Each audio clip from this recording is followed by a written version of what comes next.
नमस्कार, आदाब। मैं प्रतीक्षा लेकर हाजिर हूं आपका अपना पसंदीदा प्रोग्राम जिसका नाम है पैगाम हिंद, जहां हम बात करते हैं भारतीय संस्कृति, सभ्यता, भारतीय तहजीब और उन लोगों की जिन्होंने भारतीय संस्कृति को एक नए मकाम तक पहुंचाया, एक नया आयाम दिया। आज ऐसे ही एक नाम पर हम चर्चा करेंगे और वो हैं गौतम बुद्ध। जी हाँ, गौतम बुद्ध वो नाम हैं जिन्होंने बुद्ध से बुद्धिज्म तक की यात्रा की और भारतीय संस्कृति को विश्व के तमाम उन मुल्कों तक ऐसे पहुंचाया मानो कि वो वहीं की संस्कृति हो। लेकिन गौतम बुद्ध भारतीय ज़मीन के हैं और हिंदुस्तानी ज़मीन के हैं जिन्होंने भारतीय संस्कृति को एक नया आयाम दिया। हमारे इस प्रोग्राम में आज बातचीत के लिए हमने दो खास मेहमानों को आमंत्रित किया है और वो इस वक्त हमारे साथ हैं। हमारे साथ मौजूद हैं KTS सराव साहब, जो कि गौतम बुद्ध यूनिवर्सिटी स्टडीज़ के पूर्व प्रोफेसर रह चुके हैं, प्लस में हेड भी रह चुके हैं। इसके अलावा हमारे साथ युतिका मिश्र जी हैं, जो कि विवेकानंद कॉलेज की हैं और इतिहास विभाग में बतौर प्रोफेसर अपनी सेवाएं दे रही हैं। आप दोनों का बहुत स्वागत है। आज हम अपने इन दोनों खास मेहमानों के साथ गौतम बुद्ध पर चर्चा शुरू करते हैं और गुफ्तगू का हमारा विषय यही होगा कि कैसे भारतीय संस्कृति ने गौतम बुद्ध को ऐसे सराहा कि उन्होंने विश्व के तमाम मुल्कों में एक नायाब मिसाल पेश की कि आखिरकार हिंदुस्तानी तहजीब है क्या। चलिए तो अपने सफ़र की शुरुआत करते हैं। सबसे पहले सराव साहब आपसे जानेंगे कि बुद्ध का अहिंसा भी बहुत ज़्यादा पढ़ा, बोला और समझा जाता है, और इस समय अगर वैश्विक परिप्रेक्ष्य में देखें तो मेरे हिसाब से बुद्धिज़्म में जो अहिंसा है उसे शायद दूसरे देशों को समझने की जरूरत है, वो भी जो बुद्धिज़्म मानते हैं और वो भी जो बुद्धिज़्म नहीं मानते। बिल्कुल सेंसिटाइज करने की ज़रूरत है। एक व्यक्ति जो है वो उसके घर में जो है एक जानवर, कुत्ते की या बिल्ली की मृत्यु हो गई, रो पीट रहा है, उसका ठीक से जो है वो उसका फ्यूनरल भी कर रहा है और वापस आते हुए किसी रेस्टोरेंट में मुर्गा खा रहा है। तो ये देखो कॉन्ट्राडिक्शन हो गया ना। क्यों ऐसा कॉन्ट्राडिक्शन है? क्योंकि उसको सेंसिटाइज नहीं किया गया। तो बौद्ध धर्म में ये भी एक विशेष बात की गई है कि व्यक्ति को सेंसिटाइज करने की ज़रूरत है। वो मेडिटेशन से ही हो सकता है, ठीक से उसको दिमाग का परिवर्तन, शुद्धिकरण। तो बुद्ध इसलिए इसकी बात की बार बार बात कर रहे थे। इसीलिए जो है कुछ ऐसे देश हैं जहाँ ऐसे समाज हैं जो शांति के बारे में बात तो करते रहते हैं और लेकिन उसको सच में फॉलो नहीं कर पाते या करना चाहते, क्योंकि उनका जो माइंड का शुद्धिकरण है, माइंडफुलनेस उनकी हुई नहीं है। ये भारतीय संस्कृति विशेषकर इसके ऊपर एम्फेसाइज करती है। भारतीय संस्कृति की बात अगर आपने की वैश्विक परिप्रेक्ष्य में, तो मैं एक लाइन इसमें और जोड़ना चाहूंगी। भारत कभी भी किसी देश पर अपना आधिपत्य या हमलावर नहीं रहा है। एक ही भारत की वैदेशिक नीति कह लीजिए। जी बिल्कुल। उसमें बुद्धिज्म कितना एग्जिस्ट करता है? जैसे हमारे संविधान में राज्य के नीति निर्देशक तत्व हैं, हम बहुत सारी ऐसे चीजों को फॉलो करते हैं जिसमें हम पहले हमलावर नहीं होते। क्या वो इम्पैक्ट बुद्ध और बुद्धिज्म का माने हिंदुस्तानी संस्कृति पर? डेफिनेटली मानना पड़ेगा। वसुधैव कुटुंबकम, जैसे मैंने बात कही, वसुधैव कुटुंबकम की तरह ही बुद्ध भी यही कहते थे कि हम बार बार अपने कर्म के हिसाब से जन्म लेते हैं। वो जन्म जो हमारा है किसी बाउंड्री या जाति या रंग के आधार पे नहीं होता, वो अपने कर्मों के आधार पे होता है। तो देयरफॉर जो चीनी हैं या पाकिस्तानी हैं, एक तरह से वो भी मेरे रिश्तेदार हैं, बुद्ध कहते थे। तो इसीलिए उनसे झगड़ा हम कैसे करेंगे? वो कर रहे हैं तो उनकी प्रॉब्लम है। तो इसका असर जो है भारतीय प्रवृत्ति और संवैधानिक असर भी उसमें दिखाई पड़ता है। एब्सोल्युटली हर जगह दिखाई बिल्कुल बिल्कुल। मैम, हम लोग बात कर रहे थे बुद्ध के अष्ट मार्ग की। जैसे कि आप शुरुआत से कह रही हैं कि इसे हमें अपनी आने वाली पीढ़ी को कैसे देना है, इसकी जिम्मेदारी व्यक्तिगत तौर से हम सबको लेनी होगी, तभी शायद बुद्धिज्म और बुद्ध की बात अगर हम करते हैं तो वो सार्थक होना होगा। बुद्ध का अष्ट मार्ग किस तरीके से एक मानवता के लिहाज से आपको परिपूर्ण, एक परफेक्ट मुकम्मल इंसान बनाता है? देखिए, ये जो मार्ग है और ये जो सिद्धांत है, इसमें कोई नई बातें उन्होंने नहीं कही। जैसा सर ने बताया, माइंडफुलनेस अगर हो, चेतना आप में हो, सेंसिटाइज्ड हो आप उस चीज़ के प्रति, तो आपका एक्शन भी अच्छा होगा। आपके विचार, उन्होंने तो जड़ से ही कहा विचार पहले अच्छे हों, तो वो भी तो चेतना में ही। जैसे वो कह रहा था ना, वो जो आदमी आया सुनने उनकी टीचिंग्स, जो सुनने रोज आता था उनका प्रवचन, वो कहता है मुझसे तो नहीं हो रहा, तो वो बोले वो करोगे तब ना। सो हमको अंदर से सबको वो लाना पड़ेगा। ये कैसे किया जाए, है ना? अंदर से लाना मतलब आप घोड़े को पानी तक ले जा रहे हैं तो पानी वो पिएगा कैसे, ये भी एक बात है। तो इसके लिए एक्चुअली उस समय तो माहौल ही ऐसा था। अब आप कह सकते हो आज का जो भौतिक समाज है उसमें एक तो माहौल भी बदलने, एक तरह की होड़ है, सर भी बार बार यही इंडिकेट कर रहे हैं। ये जो होड़ है इसमें कहाँ ये फिट होती हैं बातें, तो हम किससे पहले शुरुआत करें? तो उन्होंने यही बताया, इस मार्ग को अगर आप फॉलो करोगे, और जैसे मैंने बताया बहुत सारे ऐसे समूह बन गए हैं, सेक्ट्स है ना, जो आपको यही सिखाते हैं कि आप चैंट करो, है ना, आप इस तरह से मेडिटेट करो और अपने आप को बोलो कि मैं ये करूँगा। आपको बहुत कंसंट्रेट करने की उसमें ज़रूरत होगी, है ना, बहुत ध्यान लगाने की ज़रूरत होगी। और तब आप अगर जानबूझ के सोच समझ के वो मार्ग अपनाओगे तो उस पर चलना इतना मुश्किल नहीं लगेगा, और मुश्किल क्या, वो अच्छा लगने लगेगा थोड़े दिन में। जैसा कि सर भी कह रहे थे कि सनातन धर्म और बुद्धिज्म को बहुत अलग अलग करके आंकना वो नहीं है। तो अगर हम, जैसा कि आपकी बात से जो मैं सार समझ पा रही हूँ उसका ये कि बुद्धिज्म और बुद्ध, अगर आप एक अच्छे इंसान या मानवतापूर्ण इंसान बनना है तो वो बहुत कठिन नहीं है, बहुत सरल रास्तों से उन्होंने बताया है, और हमारे आम जीवन में, आम लाइफ में जो चीजें होती हैं उसे अपनाकर शायद उन्होंने। तो प्रतीक्षा जी, आज का जीवन इतना सरल कहाँ रहा, न तो सहज रहा, है ना। हम लोग सभी तो उस झूठ को कहीं ना कहीं एक इल्यूजन में लगे हुए हैं। तो वो तो उस जीवन की बात कर रहे हैं जिसको शायद हम आधुनिक शहरी दुनिया में तो हम जानते ही नहीं है ना। उसके लिए हमें अपनी अलग जगह बनानी पड़ती है, अलग स्थान पर जाके बैठो।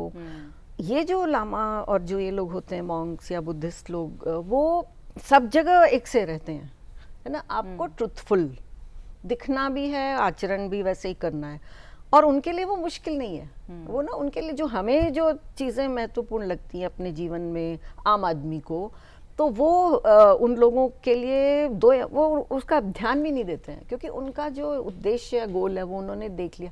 इसीलिए जो आजकल नए नए तरीके आए हैं बुद्ध धर्म को फॉलो करने के, या उससे जो निकले हैं उनका अनुसरण कर रहे हैं, उसमें आप देखोगे स्टूडेंट्स बहुत हैं और मिडिल क्लास बहुत लगी है, वो ढूंढ रहे हैं वो, क्योंकि वो यही समझ रहे हैं कि इतने दिन से हमने ये देखा न्यूक्लियर ढेर पर बैठी है दुनिया, तो जैसे कि एटम बम है, बिल्कुल आज ही रोज आप, वो लगता है जैसे फूटने ही वाला है ना। तो युद्ध क्या करेगा, हमें खत्म ही तो कर देगा। क्या आपका ये उद्देश्य है जीवन में? ये उद्देश्य तो नहीं था शायद। जो आप जितनी भौतिक चीजें कर रहे हो, जितने आप झूठ भेदभाव पाल रहे हो, डिस्क्रिमिनेशंस कर रहे हो, वो आप इसीलिए थोड़ी कर रहे हो कि आप नष्ट हो जाओ। तो आप अगर ये चाहते हो, ये कुछ आप अपने लिए या अपने परिवार के लिए अच्छा चाहते हो, तो आपको फॉलो करने के लिए यही मार्ग तो जो सहज है, जो सहज, हाँ, जो आपको आगे ले जाएगा दुनिया में, जो आपको अपने उद्देश्य को हासिल करने में वो सहायता करेगा, ये हम समझ नहीं पा रहे। लेकिन ये प्रयास आजकल चल रहा है शायद। जो आप कह रही हैं कि बुद्ध और बुद्धिज्म से ही मानवता का बच पाना संभव है, बिल्कुल। क्योंकि युद्ध तो हमेशा नाश ही देता है, अंत खत्म देता है, उससे संभव नहीं है, कुछ नहीं होगा। प्रोफेसर राव, जैसा कि मैम भी कह रही हैं कि बुद्ध ने हमेशा जो है आगे बढ़ने और मतलब जीवंतता बनाए रखने की बात की है। अंत की बात बुद्ध ने कभी नहीं की, और ना ही बुद्ध के बुद्धिज्म में कभी युद्ध या अहिंसा की बात कही जाती है। जी जी। जो विश्व के दूसरे मुल्क हैं वो बुद्धिज्म को जिस तरीके से अपनाए हैं, आपकी स्टडीज रही है, आपने इतना लेखन कार्य किया है बुद्ध पर, क्या आपको लगता है कि बुद्ध का हिंदुस्तानी जो संस्कृति में बुद्ध है या बुद्धिज्म है, वो दूसरे देशों में जो अपनाए हुए हैं उनसे थोड़ा सा भिन्न है, अलग है, या गोल? देखिए, बुनियादी तौर पे जो बेसिक चीज़ें जो बुद्ध ने की वो तो सेम हैं। जैसे मैडम बात कर रहे थे अष्टमार्ग की, जिसको मिडिल पाथ भी कहा जाता है, जिसमें बुद्ध ने कहा है कि एक्सट्रीम जो है वो किसी तरह की भी हो, वो अपने आप में एक इश्यू बनती है, एक्सट्रीम्स नहीं होनी चाहिए। मध्य मार्ग जो है जी, तो एक्सट्रीम में चाहे वो खाना हो या प्यार करना हो, उसमें भी इश्यूज आती हैं। तो इसलिए आपको एक तो मध्य मार्ग अपनाना चाहिए। तो ये तो यूनिवर्सल, अति किसी चीज़ के नहीं है, वो तो अतिवादी बना देगा आपको। तो ये तो यूनिवर्सली जो एक्सेप्टेबल है। ऐसे ही जो है उन्होंने ये कहा कि बार बार वो कहते थे, और हमारी संस्कृति में तो ये बहुत मानी हुई चीज़ है, जिसके बारे में दुनिया भर में बातें होती है, बहुत ग्रंथ लिखे गए। अमर्त्य सेन जी ने भी जो बुक लिखी आर्गुमेंटेटिव इंडियन, जिसका मतलब है कि आप हर इश्यू को डिबेट करके उसका समाधान करना चाहते हैं, डिबेट करके, झगड़ा करके, मारपीट के नहीं, ज़बरदस्ती करके नहीं। तो बुद्ध बार बार ये कहते थे कि कोई भी इशू है आप उसको बहस करके डिबेट करके उसका समाधान कीजिए, तब तक ना मानिए जब तक आपको समझ में नहीं वो आती। तो ब्लाइंड फेथ जो है वो बहुत हानिकारक चीज़ है। ब्लाइंडली आप फॉलो करें, किसी ने कुछ भी बोल दिया आपके लीडर ने या किसी ने, आप उसको पागलों की तरह उसको फॉलो करते हैं, ऐसा नहीं करना चाहिए। आप लॉजिक रैशनैलिटी खुद यूज़ कीजिए, समझिए, समझ नहीं आता पूछिए, क्वेश्चन कीजिए। अपने गुरु को क्वेश्चन करना बार बार जो है ये बौद्ध धर्म और भारतीय संस्कृति का बुनियादी चीज़ है, बुनियादी है। हाँ। ये तो यूनिवर्सल चीज़ें। तो बौद्ध धर्म वो चाहे जैन बुद्धिज़्म हो या वज्रयान बुद्धिज़्म तिब्बत वाला हो या महायान हो या थेरवादिन हीनयानी फॉर्म हो, इसकी सभी में जो बेसिक चीज़ें हैं उनकी चतारी आरी सचानी जो है 4 नोबल ट्रुथ्स हैं या अष्ट मार्ग है, ये सारे बुनियादी चीज़ें जो हैं सेम हैं। तो उसका जो ऊपर का ढांचा है वो अपनी सुविधा के अनुसार इन्होंने जो है उसको थोड़ा बदला है। क्योंकि मुझे चपाती अच्छी लगती है, मैं चपाती खाता हूँ, आपको चावल शायद अच्छे लगते होंगे, आप चावल खाते हैं, इसका मतलब ये नहीं है कि आप मुझसे भिन्न हो गई। आप भी इंसान हैं, मैं भी इंसान हूँ, खाना अलग अलग खाते हैं, वेशभूषा हमारी अलग अलग हो सकती है, लेकिन बुनियादी तौर पर हम इंसान हैं। तो इसलिए बुद्ध ने जो बुनियादी बातें कही हैं वो तो सभी जो परंपराएं हैं बौद्ध धर्म की उनमें से ही सेम है, और वो सारी पीछे जो है भारत से ही शुरू हुई। उनका सभी का जो मूल रूप है वो भारत से ही शुरू होता है। ये तो बात हो गई कि शुरुआत भले यहाँ से हो, दूसरे लोगों ने अपनाया हो जी। क्या हम ये पूरी तरह से माने कि भारतीय संस्कृति के अगर वाहक के तौर पर देखें तो गौतम बुद्ध से बड़ा नाम शायद हमारे मतलब इतिहास में या हमारी विरासत में कोई नहीं मिलता। अगर इस विरासत को संजोए हैं या हम इस विरासत को आगे ले जा रहे हैं तो बुद्ध से बड़ा कोई नाम नहीं। मतलब मैं तो मैंने तो जो है लाइवलीहुड अर्न किया, मैं तो डेफिनेटली ये कहूँगा, मैं तो पूरी तरह से सहमत हूँ आपसे कि बुद्ध से बड़ा कोई नाम नहीं है। जैसा कि प्रोफेसर भी कह रहे हैं कि जो हमारी विरासत है उसे अगर बढ़ाया है तो बुद्ध से बेहतर किसी ने नहीं किया है।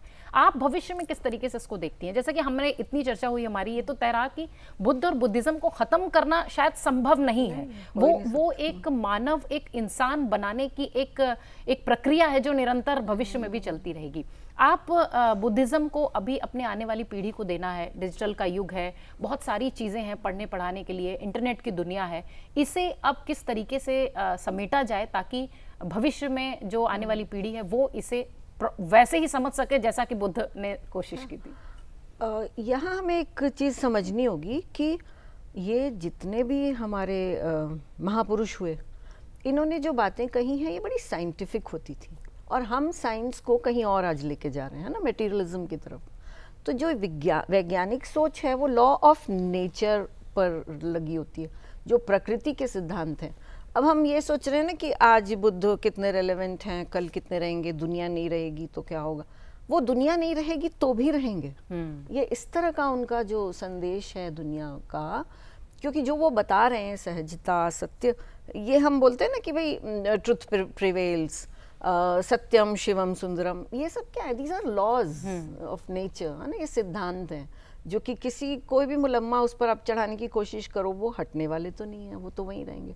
हम क्यों ये मनाते हैं कि भाई अच्छाई की बुराई पर विजय, ये जो बोलते हैं ना, ऐसे ऐसे हम जो विजयदशमी कहते हैं, बच्चों को ऐसे सीधे सीधे कहानियों के थ्रू सिंपल टीचिंग्स, मुझे अभी भी याद है, इवन महात्मा गांधी थे, उनको भी बचपन में झूठ नहीं बोलना, चोरी नहीं करना, उन्होंने प्रैक्टिकली उनके माता पिता ने सिखाया, उन्होंने देख के सीखा, और वो समझ में आता है कि वो क्यों ऐसा है, क्योंकि वो आपको आत्मिक शांति देता है ना। ये नहीं है कि आपको कोई मटेरियल चीज़ मिलती, और जब आप काम होगे अंदर से शांत हो जाओगे और अंदर से सब, तो आपको सब कुछ हासिल हो जाएगा। ये एक जो लॉ है, ये किसी तरह से, अगर आज की जनरेशन तो खैर बहुत होशियार है, वो समझ रही है कि ये जिस तरह से हमने काम किए हैं, लड़ाई झगड़े करके, हाथापाई, इसका छीन लिया, उसका लूट लिया, इससे तो हासिल होने वाला नहीं है। तो और उससे अपनी अंदर की शांति भी खत्म हो जाती है। तो ये एक तरीका है, ये एक लॉ ऑफ नेचर है, और अगर इसको हम सब प्राप्त कर लें, हासिल कर लें, वही तो गुरु शिष्य है, जो गुरु सिखाता है वही तो इसीलिए महात्मा बुद्ध तो सभी के गुरु हैं, पूरे विश्व के गुरु हैं, और वो कहीं जाने नहीं वाले। आजकल बड़े बड़े नेता, बड़े बड़े लामा, अब दलाई लामा का मैंने उल्लेख किया, वो सब उन्हीं का अनुसरण कर रहे हैं और उन्हीं की जो छोटी से छोटी बात उनके टीचिंग्स में है, उसको नए तरीके से पूरी दुनिया में आप अगर अपना संदेश देना चाहते हो तो सिर्फ बुद्ध जी के वो 4-5 अगर आप टीचिंग्स बता दो, उसमें जड़ है, सब चीज़ का जड़ है। और आप उसको ये नहीं सोचना कभी किसी को, ये मुझे लगता है यही अंत में हमको संदेश भी देना है कि बुद्ध जैसा जो उन्होंने कहा, जिस मार्ग पर वो चले, अगर उसका हम अनुसरण कर लें, उसका कुछ एक थोड़ा सा भी कुछ मैं ये नहीं कह रही कि आप बैठ जाओ और आपने, उन्होंने जैसे मेडिटेशन किया तो दीमक लग गया उनके ऊपर, ये अपने आप को पीड़ित करो, अपने आप को ये करो, खाओ नहीं, अगर थोड़ा सा भी कर लें तो बहुत आगे चले जाएंगे हम लोग। उनके कुछ हिस्से का अनुसरण अगर कर लें तो हम वाकई में बहुत आगे चले जाएंगे, जैसा कि प्रोफेसर युतिका कह रही हैं। जिस तरीके से हम बुद्धिज्म पर लगातार चर्चा कर रहे हैं, बात कर रहे हैं, मैम ने भी कहा कि उसे किसी से हटा पाना संभव नहीं है, यानी भविष्य में भी सिर्फ अगर बुद्ध और बुद्धिज्म है तभी हम कोई इंसानियत की कल्पना कर सकते हैं। समाज के निर्माण में बुद्ध और बुद्धिज्म को आप कहाँ पाते हैं? देखिए, मैं 41 वर्ष मैंने बौद्ध धर्म का अध्ययन किया और पढ़ाया है, और मैं पर्सनल लेवल पे भी कई धर्मों से संबंधित हूँ। मेरे अपने परिवार के सदस्य हैं जो बौद्ध हैं, हिंदू हैं, सिख हैं। मुझे भी कई बार पूछा जाता है कि आपका धर्म क्या है, तो मैं अक्सर कहता हूँ हिंदू, सिख, बुद्धिस्ट। तो क्योंकि बुद्ध जो है, उनका जो दर्शन है वो यूनिवर्सल है। हाँ, वो किसी धर्म में बंधा ये धर्म नहीं है, हाँ, ये धर्म से बंधा हुआ नहीं, ये उससे बहुत ज़्यादा है। तो अक्सर मेरे मित्र जो हैं दूसरे धर्मों के भी, वो भी कहते हैं कि Buddhism is a religion of the future. भविष्य का ये मजहब है एक तरह से, जो एक फिलॉसफी है, क्योंकि ये किसी बाउंड्री को, किसी राष्ट्रीयता को नहीं मानता है सच, ये सभी के लिए ये उपलब्ध है। और अब आप देखेंगे कि इंटरनेशनल लेवल पे हम किस तरह का कोई सिस्टम एक लाएं जिससे हम सारे के सारे अपनी समस्याओं का समाधान कर सके, मानवता कैसे फ्यूचर में सरवाइव करे। उसके लिए मैं ये तो नहीं कहता अकेला, बुद्ध धर्म का जो दर्शन है वो डेफिनेटली बड़ा इम्पोर्टेंट होगा। और बुद्ध खुद भी ये कहते थे कि जो मैं कह रहा हूँ जरूरी नहीं आप इसको माने, आपका रास्ता, आपको शायद मेरे रास्ते से आसान रास्ता भी मिल सकता है। ये बहुत बड़ी बात है। अधिकतर लोग ये कहते हैं कि मेरा ही रास्ता है, बाकी रास्ते बकवास है, फोर्सफुली करवाने की कोशिश। हाँ। बुद्ध ने कभी नहीं कहा कि जो मैं कह रहा हूँ वही सच्चाई है, बाकी सच्चाई नहीं हो सकती। इसमें बहुत बड़ी बात है, इसमें कई तरह का टॉलरेंस, प्लूरैलिटी शामिल है। आप किसी भी धर्म के, किसी भी नस्ल के हो सकते हैं, फिर भी बुद्ध के मार्ग पे चल सकते हैं। आपको वो भी छोड़ने की जरूरत नहीं है। इन्होंने नहीं कहा कि अपनी कल्चर छोड़ो, वो छोड़ो, तो इन्होंने कहा कि ये कुछ बुनियादी चीज़ें हैं, इनको आप फॉलो कर सकते हैं। आपको अपनी कल्चर, अपना नाम कुछ बदलने की ज़रूरत नहीं है। आप कभी भी बौद्ध बनेंगे, कन्वर्ट होना चाहें, हालांकि कन्वर्जन ऐसी थी नहीं, तो आप बुद्ध के फॉलोअर बनना चाहते हैं, अनुयायी बनना चाहते हैं, तो आपका कोई नाम नहीं बदला जाएगा, आपको कोई वेशभूषा बदलने की कोशिश नहीं की जाएगी, आपके खाना मेन्यू नहीं बदलने की कोशिश की जाएगी। तो फ्यूचर में जो वर्ल्ड जिस तरह से इमर्ज हो रहा है, उसमें जो बौद्ध दर्शन है वो यूनिवर्सल दर्शन होने का मुझे लगता है अधिक से अधिक आबादी को, दुनिया की को, ये मानने में कोई कठिनाई नहीं होगी। इसीलिए जो बौद्ध धर्म है वो फ्यूचर का धर्म है एक तरह से, क्योंकि इन्होंने इतनी यूनिवर्सल बातें की, सभी को अपनाया, हर किसी को अपनाया। इन्होंने किसी के भी थॉट को क्रिटिसाइज नहीं किया, गाली नहीं दी। उन्होंने कहा भी आपका भी ठीक है, मुझे कोई प्रॉब्लम नहीं। और ये बार बार कहते थे कि अच्छा व्यक्ति वही है जो दूसरे व्यक्ति के थिंकिंग को, कल्चर को रिस्पेक्ट करता है, आप अग्री ना भले करें। तो इस तरह की philosophy naturally is very kind of has a brilliant future. और अगर इस तरीके का भविष्य है तो एक अच्छे समाज की कल्पना हम बुद्ध के दर्शन से निश्चित ही कर सकते हैं। क्योंकि तभी वो संभव है कि हम अगर व्यक्तिगत तौर पर अपनी ये चीज़ें रखें, तो जैसा कि प्रोफेसर्स भी कह रहे हैं कि अगर हम व्यक्तिगत तौर पर बुद्ध और बुद्धिज्म को अपनाते हैं तो निश्चित ही हमारी जो एक सोसाइटी है, हमारा जो एक समाज है, वो एक ऐसे स्तर पर होगा, ऐसी जगह होगा जहां पर अहिंसा, युद्ध या बाकी इस तरह की चीज़ों की कोई जगह नहीं होगी। इस चर्चा को थोड़ा सा और बढ़ाते हैं, क्योंकि बुद्ध एक ऐसा विषय है जिसको, बुद्ध या बुद्धिज्म को, कि आप बहुत थोड़े में समेट दें, जितनी बातें करें उतने, और जब आपके साथ ऐसे खास मेहमान मौजूद हों जिनके पास खजाना हो तो निश्चित तौर पर बातचीत आगे चलती ही रहेगी। मैम, बुद्धिज्म, जैसा कि सर कह रहे थे कि वो सोसाइटी की बात करते हैं, वो समाज की बात करते हैं कि उन्हें कैसे पॉलिश करना है, उन्हें कैसे चमकाना है, और दूसरे में जो अच्छा हो वो ले लो। आपको ये फोर्सफुली नहीं कहा जा रहा है कि आपको ये अपनाना ही है या इसके लिए आपको इतने कठिन रास्तों से चलना ही है। इसको किस तरीके से आप देखते हैं? और इसमें एक लाइन और मैं जोड़ना चाहूंगी कि क्या बुद्ध से ही जो समाज का या जो हमारी आने वाली पीढ़ी का विकास है वो संभव है, बुद्ध और बुद्धिज्म से?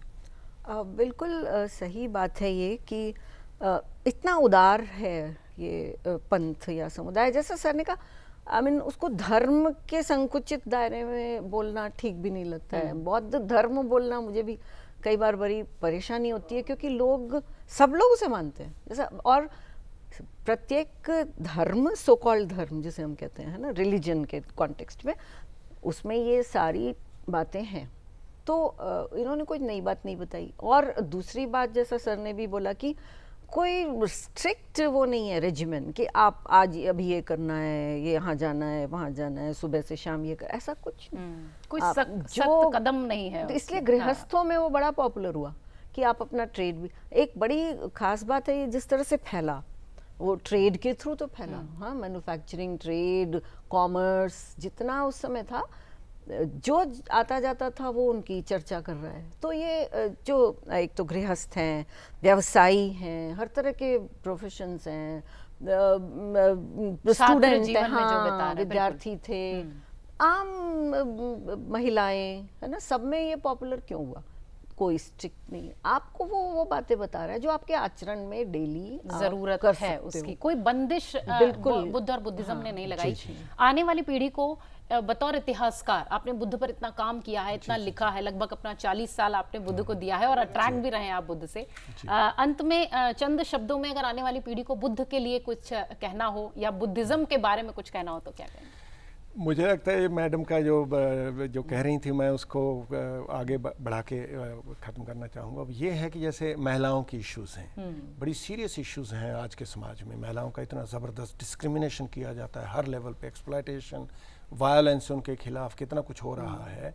बुद्ध पहले व्यक्ति थे दुनिया में जिन्होंने औरतों का संघ बनाया, औरतों की अलग से किताब बनी, थेरी गाथा, केवल औरतों की किताब, और औरतों ने ही लिखी। औरतों का अपना समाज बनाया, औरतों की अपनी किताब लिखी, औरतों के द्वारा लिखी गई, औरतों के बारे में लिखी गई। तो वो बार बार कहते थे कि जिस रथ में स्वर्ग में कोई जाएगा, जो महिला होगी वो भी उसी रथ में जाएगी जिसमें पुरुष जाएगा। तो महिला में और पुरुष में कोई अंतर नहीं है। स्पिरिचुअल अटेनमेंट्स में जो है दोनों बराबर है। इनफैक्ट महिला जो है वो थोड़ी ज़्यादा ऊपर है पुरुष से, क्योंकि महिला ज़्यादा प्यार कर सकती है, महिला ज़्यादा सेक्रीफाइस कर सकती है। महिला माँ बन सकती है, बाप माँ नहीं बन सकता। माँ एक त्याग का गुण महिला में ही है। देखिए, इतने सालों पहले बुद्ध और बुद्धिज्म है, लेकिन आज के वक्त में भी जो बुद्धिज्म के वाक्य हैं या जो उनके संदेश हैं वो कितने सार्थक हैं। जिस तरीके के प्रोफेसर साहब कह रहे थे, बुद्ध पर और बुद्धिज्म पर जितनी बात की जाए उतना कम है। लेकिन आज वक्त का तकाजा है कि हमें अपने प्रोग्राम को यहीं खत्म करना होगा। आप दोनों का बहुत बहुत शुक्रिया, हमारे साथ आपने बुद्ध को लेकर इतनी सारी बातें की, इतनी गुफ्तगू हुई। बुद्ध एक ऐसा नाम है जिन पर जितनी भी बात की जाए वो शायद कम ही होती है। लेकिन फिलहाल आज के इस प्रोग्राम में इतना ही। मुझे दीजिए इजाजत। अपना ख्याल रखिए, मुस्कुराते रहिए, हंसते रहिए। शुक्रिया, आदाब।